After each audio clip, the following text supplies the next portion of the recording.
Derrière nous, cet énorme passé, derrière nous, qui nous pousse avec une puissance irrésistible. Et devant nous, cet énorme avenir qui nous aspire avec une puissance irrésistible. Et dans cet avenir, 3 hommes qui n'ont Dieu que pour une seule femme.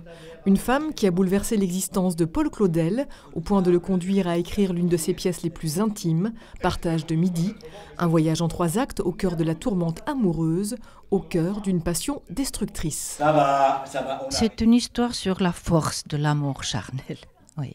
Quelle découverte ça a été pour ce jeune homme de découvrir ce que c'est une femme, d'aimer une femme physiquement, avec tout son corps et toute son âme.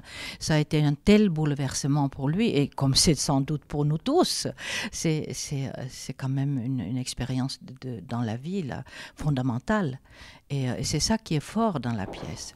Et cette femme libre qui fait tourner la tête de ces 3 hommes, c'est Isée, moderne avant l'heure et encore aujourd'hui. Que craignez-vous de moi puisque je suis l'impossible? Même aujourd'hui, je veux dire, c'est une femme qu'on montrerait du doigt, je pense. D'être aussi libre, de faire vraiment, de suivre ses pulsions, ses envies. Mais c'est une passion, c'est ce grain de passion qui a été mis dans son cœur et dans son corps qui font que elle perd la tête aussi. Qui, ce qu'il faut être? Comment il faut que je me fasse avec vous? Vous êtes singulier. Oh, ne faites pas la grimace.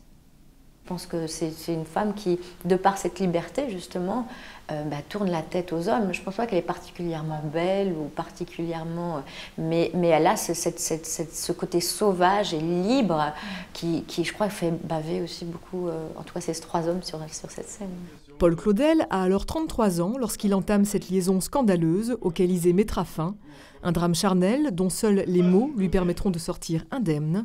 Avec Partage de midi, il ouvre la voie à une écriture somptueuse et à celle d'un grand vent de liberté. Mais moi je suis contente d'aller en avant, forward. Je voudrais qu'on n'arrive jamais